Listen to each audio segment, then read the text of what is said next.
What's up, y'all? Welcome to another CaptchaCast. Um, I don't know, man. I just thought I had to record something and just give kind of my thoughts on the whole Charlie Kirk situation. I don't know why, man. This one hit me really hard.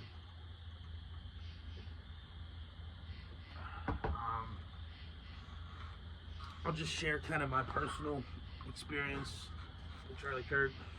I only started really hearing of him and following him, which is kind of crazy. Probably about 2 years ago, going into this last election cycle, at a point where I really didn't like Trump at the time, but I was really displeased with Biden, and I just didn't know what I was going to do in the election. Didn't know if I was going to vote for anybody. And then I heard RFK on Rogan. I got really into RFK. And to be honest, I still would have voted for RFK. He ran separately, but my point with this is just to say, during all that, I was seeing clips of Charlie Kirk just debating with these kids on college campuses. And the first few that I saw, I couldn't even have told you that he was this. The way I say it is, it's not that I let me rephrase it this way. I went to Ohio State for a couple of years, and had kind of been hammered into me that my mom watched CNN all day. I would watch CNN. And it was hammered into me that anybody on the right, anybody conservative, they're just bad, evil people, and they hate gay people, and they hate black people or any other race, and all of this, and little shit. COVID happened was my main awakening to be like, okay, they're lying about this. What else are they lying about?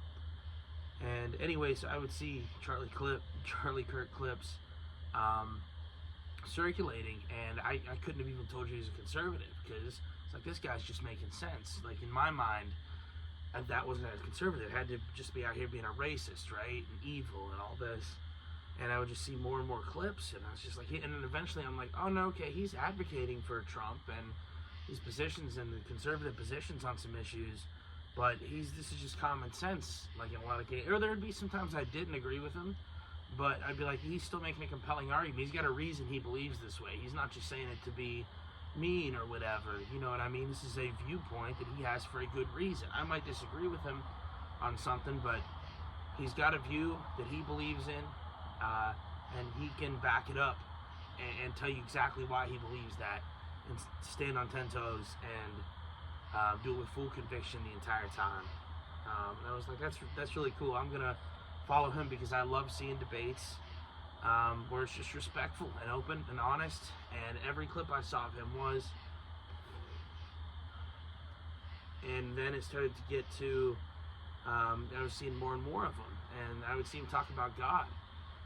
And this is at a time where I'm like, I was one of those people, I'd consider myself spiritual, but not, religious.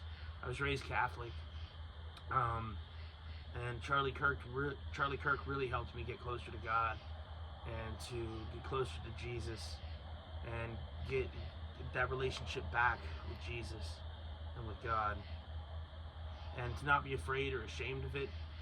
And again, he would just get in these debates with people, and a lot of them weren't even, like, they were debates, but like when he would talk about God, it was more just like, he was so excited to tell people how much he believed in God and why he believed in God, and he could quote almost any verse you can think of that's pertinent to any situation. He would just be like, blah blah blah blah, and I can't even, Ephesians 12 or something like that, you know what I mean? And you're like, instantly I was like, whoa, because I sort of, again, had this false conception in my mind of, people who are super religious just use that as a way to act like they're better than people and judge other people and condemn other people and all this. And you do see a lot of that out there, but Charlie Kirk was one of the first people to really talk about God in a way that I'm like, oh no, he's not acting like he's better than anybody. He's not giving himself any credit. He would say things like, we are all incredibly flawed as human beings. Jesus Christ came down, sacrificed himself for us so that we may have eternal life. And it's no different. You hear those words in church and everything, but hearing somebody like say it with conviction and a response to a question, or like, why do you believe the Bible's real? We have the best, most accurate account of the most important figure to ever live, Jesus of Nazareth. Like, there's a bunch of little things. There's no archaeological evidence to disprove the Bible. In those times, if you wanted to convince somebody that you were having somebody go spread the word about something, you wouldn't have chosen a woman. Like, you would have only done that if that's what really happened. They wouldn't have written a story saying that the women were the one that spread the news about Jesus resurrected. Stuff like that. And it would just make you think, and made me think. And I was just like, wow, I can tell he truly believes everything that he's saying. That was really refreshing. And I didn't agree with him on everything. He was a little more theocratic than I would be, politically. And I disagreed with him on Israel, even though I think he was starting to come around on that. But either way, that doesn't matter, because he taught me how important it was to be able to disagree at the end of the day and be like, that's a healthy country. A healthy country, there's things you disagree with people. You're not going to agree with anybody 100%.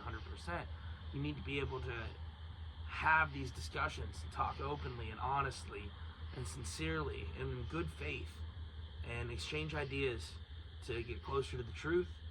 And at the end of the day, either be able to evolve your position or to say, that's fine, like, we just disagree. And that's okay, you know, you can just disagree. And that's all right. But we talked, I understand a little bit more why you feel the way you do. You understand a little bit more why I feel the way I do. And he's one of the first people that I ever saw that was really able to convey how important that is to me. And he even has a great clip of it where some girl who's just kind of like chilling on the college campus, she's like, who are you? He goes, I'm Charlie Kirk. She goes, what are you doing? You know, debating students, open ideas, getting conservative views out on campus, something like that. And she'd be like, why are you filming? And he'd be like, well, considering I've been, you know, spit at, had stuff thrown at me, coffee dumped on me, all this. He listed all these things that actually happened.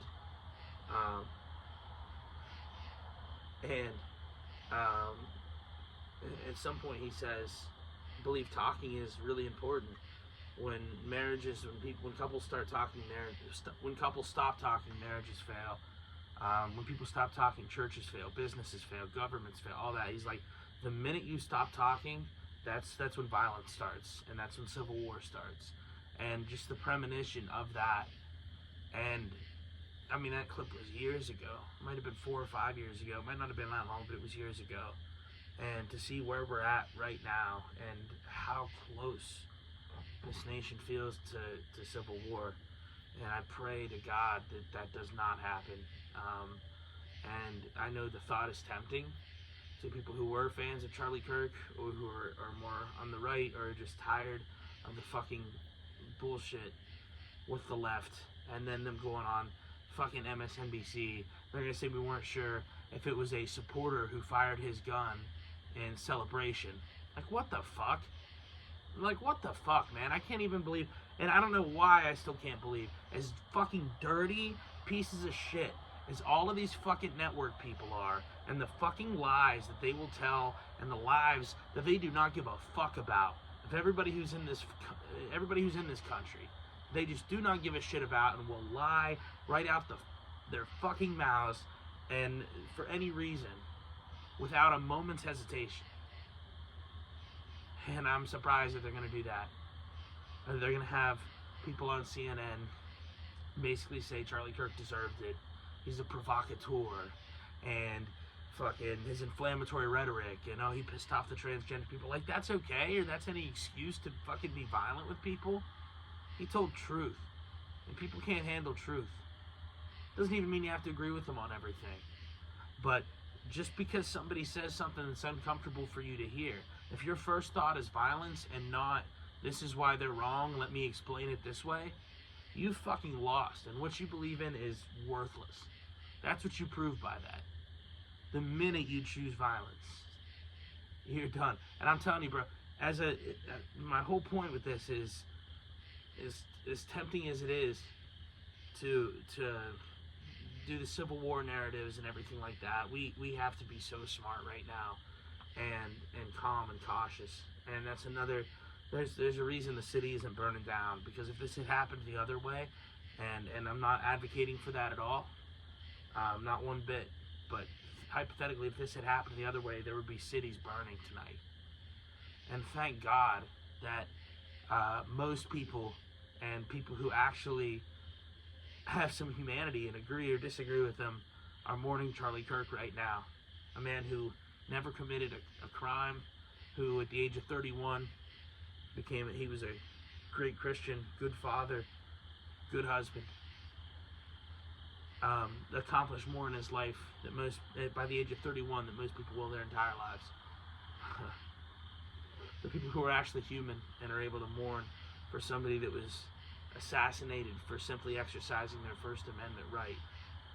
Disgusting, fucking dog shit human beings. And I've unadded people today. This has been a unadd and block type of day from Facebook, and because if you can't just do anything except for express sympathy or shut the fuck up, then if you have literally anything else to say besides that, there's nothing else to talk about. I unadded a person that I've been friends with for more than 10 years. I wasn't super close with him anymore, but shit like that, don't even know the whole post. It was, I'm not gonna feel sympathy for Charlie Kirk when, and I'm like, done, dude. If you're trying to make a political point with this shit, and that's the difference, bro, because I'm sure you have your crazies out there, but it's not as mainstream. I never saw one person on the right celebrate Paul Pelosi getting attacked, or Josh Shapiro's house getting, whatever happened with his house. Never saw anybody celebrate that, or those Congress people getting killed in Minnesota. I don't know if they were Democrat or Republican. Never seen anybody celebrate any of those. Never seen any person on the right celebrate that violence. Not one person. Again, I'm sure you have your crazies out there, but personally, I've never seen that. And I've seen multiple people attempt to justify the assassination of Charlie Kirk. A man who has never committed a crime, whose only crime was open and honest debate and exercising his First Amendment right. And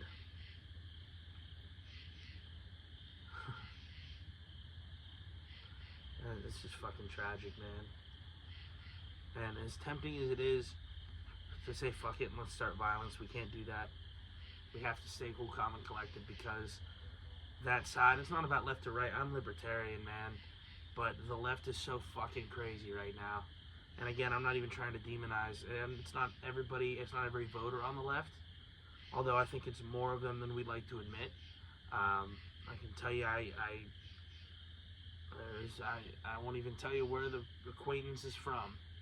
Had an acquaintance today say they should have sent that guy to shoot Trump. Tell you what, we're not going to choose violence. We are not going to take to the streets. We're not going to burn down cities. We're not going to start a civil war. We're not going to advocate for violence. But I tell you what, we're done with this shit. It's over. We're done. This woke nonsense. Everybody has to comply. If you disagree, you're a Nazi, you're Hitler, you're a fascist. You have to agree with we don't think reality is real, but you have to agree with us it's not real, or else you're a oppressor or fucking whatever the fuck they say, dude. And we're done with that. It's over. We're done with that. It's getting to a point where it's not Democrat, Republican. And it's because, dude, there's plenty of people on the right. We talk about like Israel and some of the immigration stuff there's a lot of debates, good faith debates that people will have. Anybody that's not like a leftist I'm not saying every Democrat. I mean, if you're like a common sense Democrat, you see less and less of them out there, but then that's great. But if you're one of those people that is in any way justifying this political violence, the attempts on Trump, that thinks they can force people what to say, cancel people, paint people as fascists, call your opponent Hitler, Nazi, any of that shit, we're done. It's getting to a point where here's the adults in the room, and here's the children in the room. And we're about done listening to the children in the room. We really are done listening to the children. But the thing about children, when you stop listening to them, they throw a tantrum. And that's what's happening right now. We can't let the tantrum win. We have to go out twice as loudly and with twice as much conviction, with twice as much force and impact and focus and time and energy and effort. Go out there and speak our minds and have debates with people we disagree with and get closer to the truth and not be afraid to say anything, not be afraid to speak truth to power, not be afraid to start something from the bottom. That's the only way to go about it. And the left is idiots for the you're gonna paint Charlie Kirk as the radical. As the far right guy. You're gonna paint Charlie Kirk as that guy. Charlie Kirk is one of the nicest, most moderate people. Literally the calmest. There's a lot of other people who do somewhat his style, like either college campuses or go around debating people, or there's a lot of people who aren't nearly as nice as Charlie Kirk out there. You fucking retards killed the nice guy. You killed the guy that was a moderate. You killed the guy that won't insult the transgender people stepping up to the mic. That won't, like, that's the guy that you killed. You fucking idiots. What do you think is left? This is what's left for the left, no pun intended, is political violence. And I could list 20 or 30 things that this new Trump administration, the second Trump administration, has done that I haven't liked, that pissed me off, that could have been better. And a lot of other people feel the same way. Trump's approval rating has gone down since he's been in office. You know who hasn't gone up at all? The Democrats. It's in the 20s, and that was before this assassination attempt. So you guys go ahead and cheer and prove yourself to be the demons that you are. Despicable, vile, disgusting human beings that cheer another person's death because they disagree with you politically. Go fuck yourself. Fuck you all. Anybody who's doing that. But you have fun because of two things. The first thing is God will give that all back to you in the end. If you're going to try to make light of this or make a political point or be happy about it or celebrate it or be glad about it, God will figure that out for you. And I pray He has mercy on you. The other reason is because 100 more Charlie Kirks were made yesterday. And everybody else has, like I said, we're done. Everybody else with common sense now that speaks at all politically, and a lot of people that don't even speak politically, we're done with all this my opponent is evil bullshit. Oh, he's mean because he hurt my feelings bullshit. We're done with all that shit, man. No matter how the fuck we ever let it get as bad as it did. You tricked us all. You tricked us all into wanting to be nice. You preyed upon all of our kindness, all of our niceness. You preyed upon it. And we said, okay, we'll be nice. We'll give you a little bit here. We'll give you a little bit here. We'll give you a little bit here. And then you just take and take and take from our liberty, our freedom, our ability to exercise our own rights and beliefs, the ability for parents to decide the way they want to raise their children, the ability for free speech, the ability to own firearms, the ability, so many things, the ability to own a house, the ability to choose whether or not we want to go to war, the ability to be told the truth by our government, and take all those away from people, then we're done being nice. We're done being kind. And we start wanting, policies that actually benefit the country, since, we're supposed to be the ones that run it and own it. And then when there's one guy that comes along and is like, yeah, I want the same thing, but let's be nice to do it. Let's be kind to do it. We don't have to resort to the way that they do it. We can do it and remain kind and gentle and soft-spoken and nice. And yeah, we go out and challenge people, for sure, and have a retort and a comeback, but do it all with words and respect and kindness and facts and logic, and with a calm voice and a calm demeanor, not yelling at anybody or insulting anybody or taking anything personal. When the one guy left, or one of the few left, that still feels that way, comes up, you kill him. Not a good move. And again, I'm not advocating for anything. I pray to God that the violence tempers down on both sides. I don't want to see anything crazy and retaliatory happen. I don't want to see any copycats happen.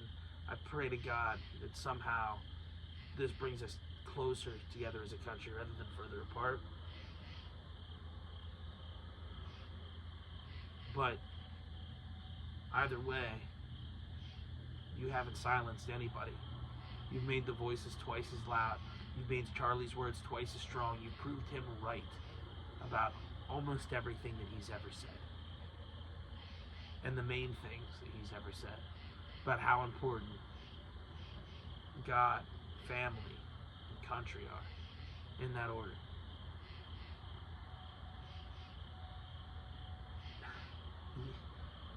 Not a good move. And they knew Charlie Kirk was going to be president one day. There's really no doubt about that. I would have voted for him over any of the candidates in the previous 3 elections. It's the only ones. I wasn't able to vote in the first Trump-Hillary one. I was 17, but the next 2 elections I could vote in. And I would have taken Charlie Kirk over any of that. Charlie, I didn't know about him during 2020, but definitely this past election, if he were running rather than Trump or Kamala, he would get my vote over either of those 2 easily. And he was only 31. He wasn't old enough to do that yet. But as many views and everything as his show got, as many voters as he flipped, many people watched his clips on campuses, showed up to his events, were a member of Turning Point chapters. The second he reached 35, that next election, he might have won that very next election. His voice was that powerful, and he was one of us. Somebody who didn't go to college and knew more than 99% of people that did. Because he actually read. He read the books that have knowledge and information in them, not gender studies, not inner city education, which is a class I had to take, not any of this brainwashy, fucking woke, useless garbage that's going on at these universities now. Nobody reads anything. You know how many times I've seen Charlie Kirk out-debate professors on those? That's the embarrassing part, man. He didn't even go to college, and he just wipes the floor with them, dude. Because he's actually read, and he knows shit. And I haven't even done nearly enough reading or anything yet, but I follow sources that have read that shit and hear what they have to say. And I'm starting to read some of this, like Lincoln on Leadership, the Bible itself. I've been reading, and I need to get back on it, and I need to continue that because I haven't read it in a couple of weeks.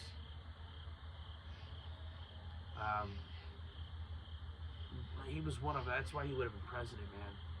Somebody that's one of us, not a fancy degree from a rich family that had some legacy in politics, that had all these ties to war parties and everything. Like, none of that. He was just one of us that had views and a conviction and a loving family and a faith in God and a willingness to do what he wants and stand on his beliefs, stand on truth, and bring that to people.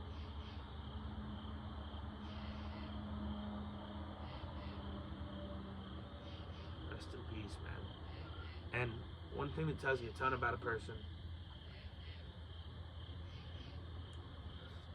every single person that's known Charlie Kirk, that's talked about him, has said that he's the kindest person you'll ever meet. And these people who disagree with him politically in some instances, I'm sure all of them have some things they disagree on with him. But as far as not even politically, just behind the scenes and what kind of a person he was. Megyn Kelly was in tears. Candace Owens talking about on the verge of tears. Dave Smith, Tucker Carlson, Benny, Matt Walsh, all these people that he impacted and affected.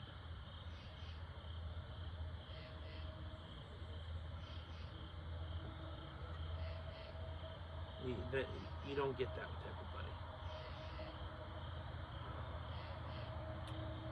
And speaking of Candace, I think she had the best tribute to him. I never realized how big of a part she was in Turning Point Surgical Days and how they kind of started it together.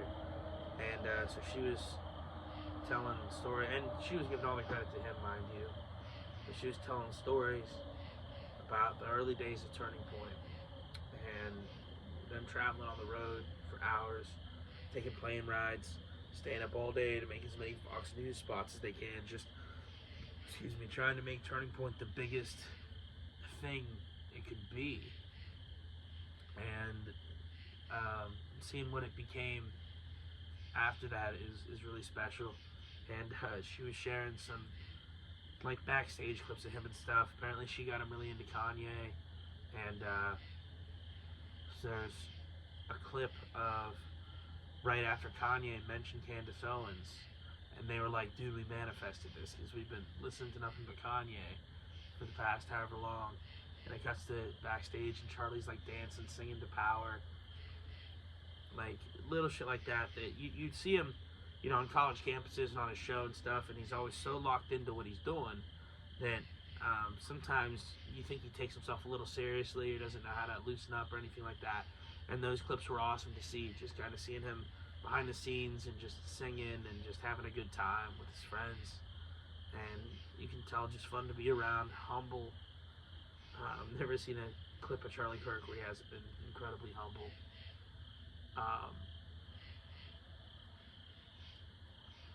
And he leaves behind a wife and 2 kids, 2 very young kids. I believe one's 3, and I believe the other one's a baby. If not, they're very close to that. I could be getting the exact age wrong. It might be 5 and 3 or something, but pretty sure it's 3. The other one's a baby, and he talked about his family all the time, man. And 31 years old, and that mother had to tuck her kids in today without the great father that he was, because some deranged soul wanted to take that away from him, because his father wanted to make the world a place that he would love to raise his children in. And that's the reality of what happened. And I know it's I'm not saying I knew Charlie Kirk or anything, but anybody that listened to him, you feel like you did know him, and you saw the honesty. And again, there's just something, and I've heard a lot of people that knew him talk about this energy that he had. You could even see that come through, through video and podcast, just so locked in, so focused, so determined for a goal, but not in a way that most people are politically. Most of these creeps and just demons you see pop up on CNN or in Congress or shit like that, where maybe they have that same drive, but it's only for themselves. It's only to get power. That's all it's for. They'll say and lie, say whatever bullshit comes to their mind, contradict themselves. It doesn't matter, so long as they keep getting elected and keep raking in money and getting more power. That's all they care about. Charlie Kirk wasn't like that, man. He had the same determination and a consistent worldview every time, enough to the point where he's often could have said things that would have won him more political points or avoided issues that would have helped him politically to avoid, and he wouldn't do it. He would answer any question. Again, I didn't agree with every answer he gave, but he had a reason for it, a well thought out argument, and then he let the other person give their side of the story. I mean, it's really that complicated. It's really that simple. It's not complicated at all. And it's just the reason this one fucks me up so much is it's not that a celebrity died. famous people or celebrities or guys all the time. I mean, it can be sad if you like their work, but I've never been one to feel too personally, affected by most of it. It's the way that he died. The fact that he was murdered for committing no crime except for expressing his First Amendment. His First Amendment rights. And literally giving other people the platform to do the same. People he vehemently disagreed with. And he would even say things like, if you agree with me, please don't step up to the mic. The mic is for people who disagree with me on something. Let's talk about it. Let's get closer.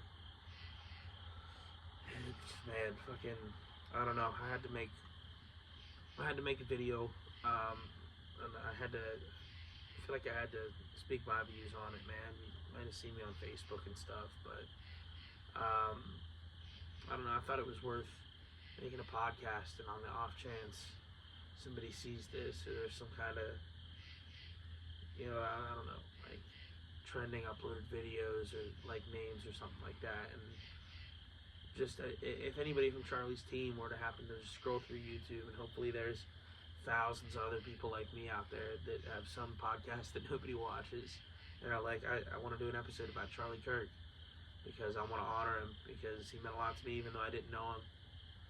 He's one of the greatest Americans to ever live, and that's not disputable. That's not disputable. Agree with him or disagree with him. He's one of the greatest Americans to ever live. Just look at his life. What he created, he was the American dream. Created the largest young person's organization politically in the world.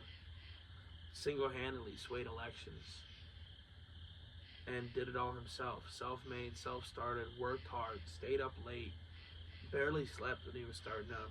18 years old, started this. By 31 years old, that organization was the largest student organization in the United States and in the world, I believe. And going from just some kid who had a dream at 18 and didn't go to college and just read and worked hard to getting to meet the president of the United States, and not only meet him but become a close advisor, and like I said, probably eventually be the president of the United States.